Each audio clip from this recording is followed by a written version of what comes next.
নমস্কার বন্ধুরা, সুধা ভিলেজ ব্লগে আমাদের সবাইকে স্বাগত। আবার একটা নতুন ব্লগ নিয়ে চলে এলাম। আপনারা আমার সঙ্গে থাকুন আর শুরু থেকে শেষ পর্যন্ত ব্লগটা দেখতে থাকুন। আশা করি আজকের ব্লগটা ভীষণ ভালো লাগবে।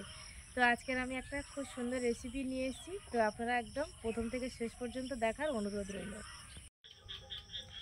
তো দেখুন, এই যে মাছটা আমি নিয়েছি, আর এটা কিন্তু রূপচাঁদ মাছ। আর এই মাছটা কিন্তু আমাদের দাদার পুকুর থেকে নিয়ে এসছে। আমার হাজব্যান্ড গিয়েছিল ওদের পুকুরে জাল টানতে, তো এই যে খাবার জন্য দাদা দিয়েছে।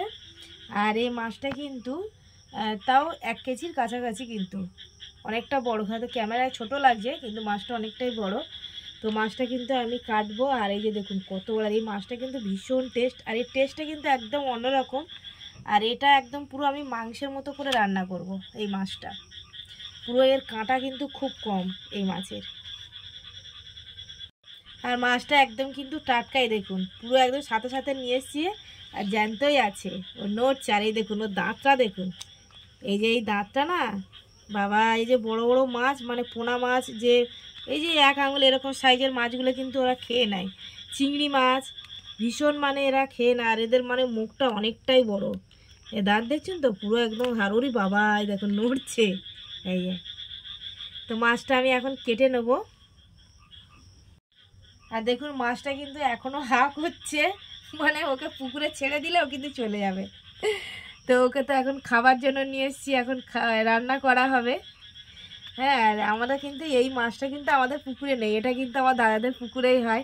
আর এই মাছ তো অনেক মানে মাছ খেয়ে নাই বলে ওই জন্য এই মাছ আমরা ছাড়ি না। কিন্তু এই মাছটা কিন্তু টেস্টটা আলাদা, মানে দারুণ লাগে খেতে। তো মাছটা কিন্তু আমি কাটা শুরু করে দিয়েছি। ও যা লাফাচ্ছে, ভয় লাগছে।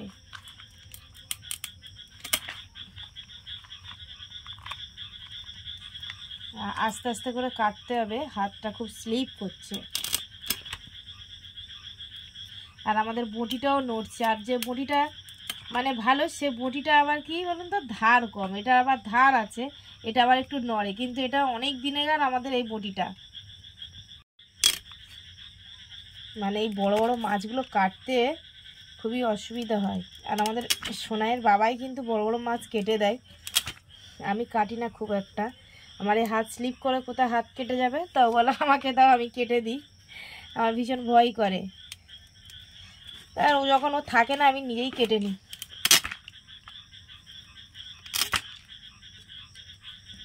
পাখনাটা কাটলাম, এবার আঁশটা ছাড়াবো। একটুখানি সামান্য ছাই নিয়েছি, কিছু করার নেই, ভীষণ হাত স্লিপ করছে।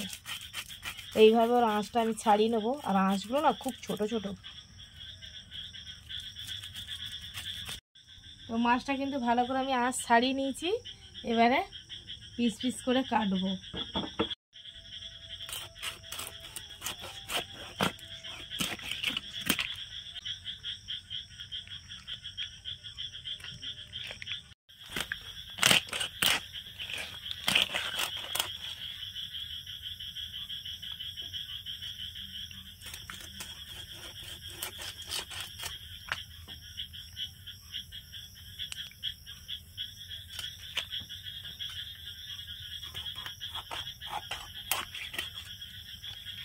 এটা পেটি।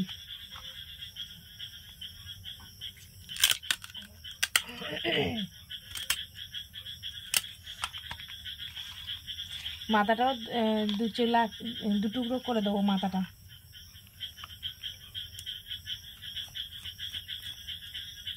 ছোট ছোট আঁশ তো আছে, আবার পুকুরে গিয়ে ভালো করে চাতালে ধুলে উঠে যাবে।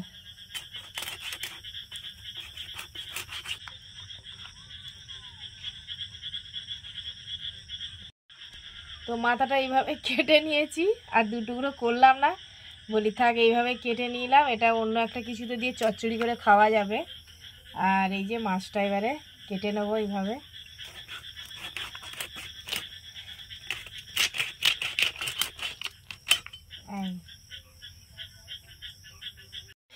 মাছগুলো কাটা হয়ে গেছে। এবারে ভালো করে পুকুর থেকে ধুয়ে এনে আবার কলের জল দিয়ে ভালো করে ফ্রেশ করে ধুতে হবে। তো মাছগুলো কিন্তু আমার ভালো করে কিন্তু ধুয়ে নিয়েছি, এবারে আমি ভেজে নেব। তো মাছগুলো কিন্তু আমি কেটে ভালো করে ধুয়ে নিয়েছি, আর এবারে একটু লবণ আর হলুদ দিয়ে ভালো করে ভেজে নেব। তো এই যে মাছগুলো কিন্তু আমি লবণ আর হলুদ ভালো করে মাখিয়ে নিয়েছি, আর এই যে দেখুন আমি ভাজা বসিয়ে দিয়েছি। তো এরকম অল্প অল্প করে আমি 4 পিস করেই ভেজে নেবো। তো এখানে 5 পিস দেওয়া হয়ে গেছে। তো যেহেতু আমার কড়াইটা ছোট, তো আমি অল্প অল্প করে দিয়ে মাছগুলো ভালোভাবে ভেজে নেব। তো মাছগুলো কিন্তু আমার ভালো করে ভাজা হয়ে গেছে। এবারে আমি মাছটা কি মশলা দিয়ে রান্না করছি সেটা এবারে দেখাই আপনাদের। এখানে আমি কি মশলা নিয়েছি দেখুন। পেঁয়াজ নিয়েছি, দুটো বড় বড় পেঁয়াজ কুচিয়ে নিয়েছি, আর এখানে নিয়েছি একটু রসুন, আদা আর টমেটো নিয়েছি, আর কাঁচা লঙ্কা। তো মশলাগুলো আমি বেটে নেব। আর আরও মশলা কিন্তু লাগবে, ধনে, জিরে গুঁড়ো, হলুদ, লঙ্কা। কাঁচা লঙ্কাটা আমি একটু বেশি করে নিয়েছি, জাস্ট ঝাল ঝাল বেশি একটু হবে। আর গুঁড়ো লঙ্কাটা একটু কালারের জন্য দেবো। তো এখন মশলাগুলো বেটে নিই। তো মশলাটা বাটা হয়ে গেছে, আর এদিকে এই যে কড়াইটা গরম হয়ে গেছে, সর্ষের তেল দিয়ে দিচ্ছি। আর এটা আমি সর্ষের তেল দিয়েই কিন্তু মাছটা রান্না করছি। এবার দিয়ে দেবো একটু গোটা জিরে।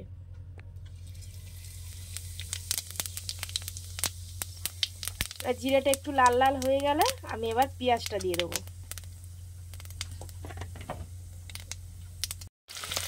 এই যে দেখুন আমি কিন্তু পেঁয়াজটা দিয়ে দিয়েছি। দিয়ে এবার পেঁয়াজটা একটু ভাজা ভাজা করতে হবে। তারপরে কিন্তু আদা, রসুন আর কাঁচা লঙ্কা মানে আমি একসাথেই কিন্তু সব পেস্ট করেছি। এই যে দেখুন ওইটা ভাজা হয়ে গেলে এটা কিন্তু আমি দেবো। তো পেঁয়াজটা একটু ভাজা ভাজা করে নিই, তারপরে ওই পেস্টটা দেবো। তো পেঁয়াজটা দিয়ে দিয়েছি, পেঁয়াজটা একটু কিন্তু ভাজা ভাজা হয়ে গেছে। এবারে আমি আদা, রসুন আর কাঁচা লঙ্কা একসাথেই কিন্তু আমি পেস্ট করেছি, এই পেস্টটা এবার আমি দিয়ে দেবো।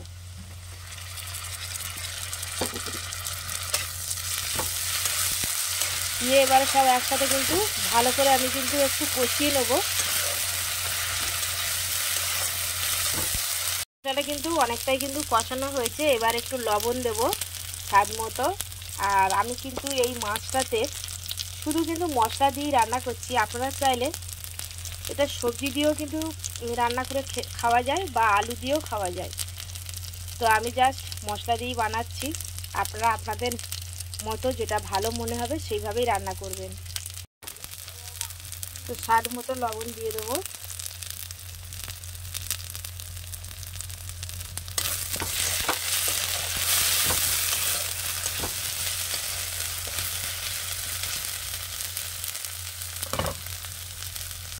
লঙ্কার গুঁড়ো আর হলুদ গুঁড়ো দিয়ে দিয়েছি। আর লঙ্কার গুঁড়োটা আমি একদম কিন্তু অল্প করে দিয়েছি, যেহেতু কাঁচা লঙ্কা দেওয়া আছে। এবারে দিয়ে দেবো একটু ধনে গুঁড়ো, আর দিয়ে দেবো জিরে গুঁড়ো। এবার সব একসাথে কিন্তু আমি কষিয়ে নেবো ভালো করে। দেখুন ভালো করে কিন্তু কষানো হয়ে গেছে। এবারে আমি একটু জল দিয়ে দেবো। বেশ আমাদের মানে বাটি, ছোট বাটি একটা আছে, সেই মাপ করে 1 বাটি জল দেবো, বেশি জল দেবো না। এই যে এই বাটির 1 বাটি জল আমি দিচ্ছি।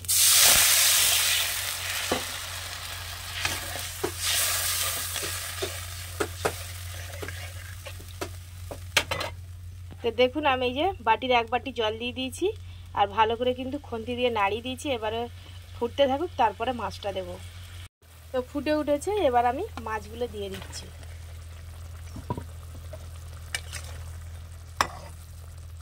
জাস্ট একটু মাছগুলো একটু ফুটে যাবে, তারপর নামিয়ে নেব।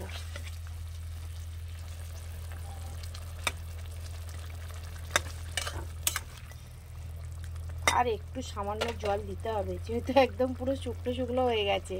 আবার একটু গরম জল করে ঢেলে দিলাম। তো একদম পুরো শুকনো শুকনো হয়ে গেছিলো। এইবারে ফুটে উঠলে এবার গরম মশলা উপর থেকে দিয়ে আমি নামিয়ে নেব।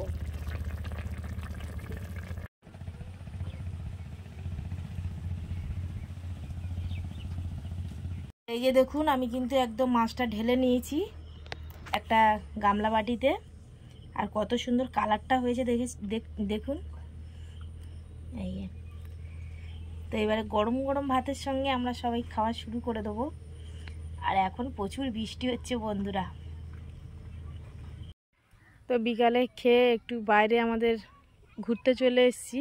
আর এখানে আমাদের এক দাদা ভাই বাগান দিয়েছে ঢ্যাঁড়স গাছ। দেখুন কি সুন্দর ঢ্যাঁড়স গাছগুলো হয়েছে। আর এখনও কিন্তু ফুল ধরেনি, তো ফুল ধরবে তারপরে কিন্তু ঢ্যাঁড়স ধরবে।